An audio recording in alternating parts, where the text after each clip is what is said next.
สบายดีพ่อแม่พี่น้องสบายดีFCทุกคนเดิมนี่ก็พบพ่อกัน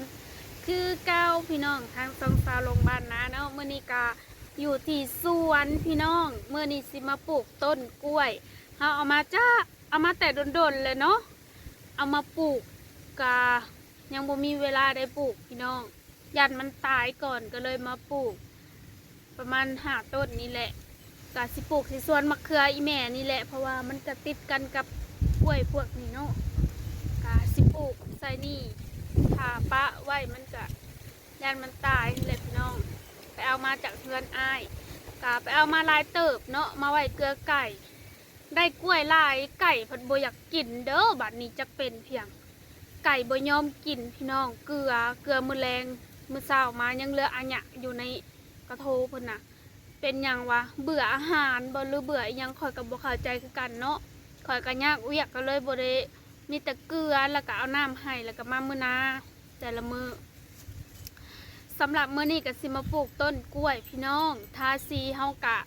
สีเฮามันบ่พอสำเนาะยังเหลือน้อยหนึ่งคอยว่าสิทาต่อมื้อนี้ว่าสิทาต่อแต่พอยทามันแข็งก็เลยแช่น้ำไว้ตอนนี้มื้อแรงน่าจะ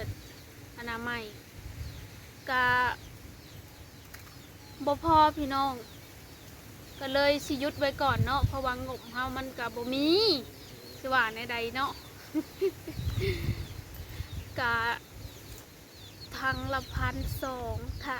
ค่อยว่าน่าจะยังอีกประมาณ2 ถังเนาะเพราะว่าเฮากระทานาเติบเลยพี่น้องคันแม่ว่าคือบ่ทาบางๆทาบางๆมันก็ขี้ลายคันทาบางๆก็บ่ทาดีกว่าค่อยว่าเดี๋ยวก็มาลงมือปลูกต้นกล้วยเลยเนาะพี่น้องส่วนลูกสาวก็บ่จะกินข้าว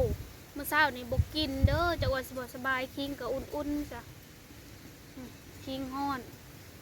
คือสิเป็นไข่แม่นแท้ๆอันนี้ผู้อ้ายฮะเช้าแล้วนี่เริ่มเป็นต่อแล้วนี่เพราะว่าอากาศมันหนาวเมื่อเช้านี่หนาวมื้อแลงจังสิเอายาให้กินเพราะว่าออกมาหน้าผู้เดียวพี่น้องย่างออกมาเนาะคันสิย่างเข้าไปก็มันไกลกะตัวแรงจังสิได้ซื้อยามาให้เพิ่นกิน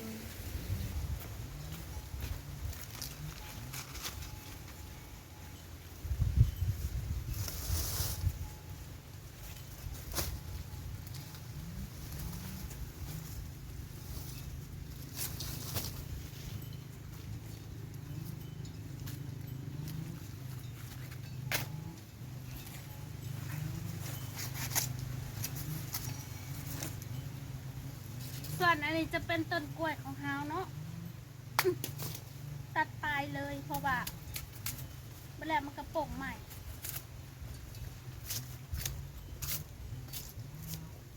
กาสิปลูกใส่สวนมะเขือแล้วนี่แหละพี่น้องเลยเพราะว่ามะเขือมันก็อีกบุดนมันก็คือสิตายแหละ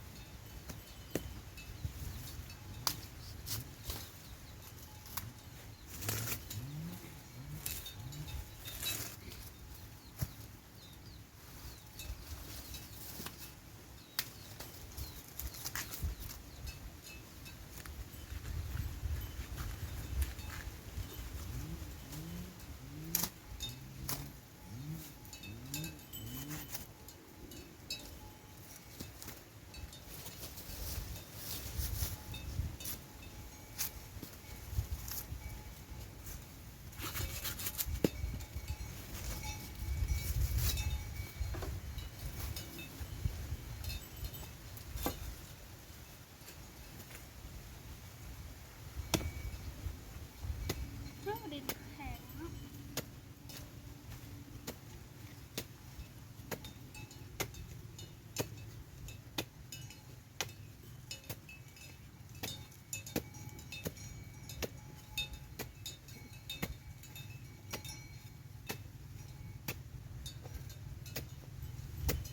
ต้นมังหุงกาพี่น้องเอ้ยบักใหญ่หนึ่งบ่มีหมากจักหมากบางคนเขาปลูกเนาะน้อยๆชำนีก็หมากเต็มเลย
ก่อนสิมาปลูกอยู่นี่ฮะพี่น้องเพราะว่าเวลาโฮดต้นไม้เขาก็สิได้อันนั้นเลยสิได้โฮดไปเลยเนาะ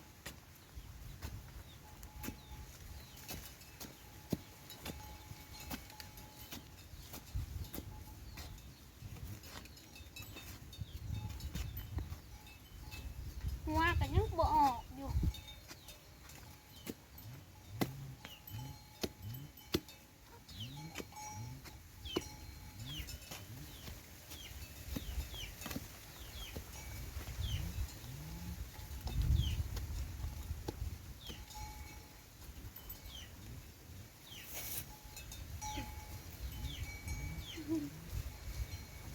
พอดีเสร็จเนาะ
แล้วพี่น้อง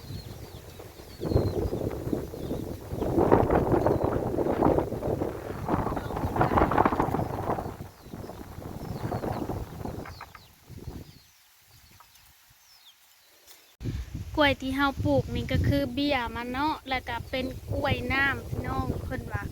เอามาปลูกแล้วก็มันติดแบบว่ามันติดแล้วก็บ่ยากแบบบ่ยากแบบใส่ฝุ่นอีหยังค่ะนะบ่ยากแบบรดน้ำตลอดนะพี่น้องเพราะว่ามันเป็นกล้วยน้ำโดยเฉพาะเนาะก็ปลูกอยู่ในสวนเพราะว่าคันปลูกนอกสวนน้ำหมูมันแหลงงัวเข้าไปแล้วก็สิกัดกินแล้วก็บ่เกิดบัดนี้ค่ะลูกกล้วยในสวนนาตายจนเบิดพี่น้องเพิ่นอันกัดออกแล้วก็ดึงออกแล้วก็ดึงเนาะดึงยอดมันก็เฮาก็เลยตัดสินใจเข้ามาปลูกอยู่ในสวนก็ติดกันอยู่ดอกกับอันนะสวนเขือเพิ่นก็สีแรงๆพุ่นแหละจังสิได้ไปทาสีต่อเนาะก็ยังบ่ลายปานใดดอกพี่น้อง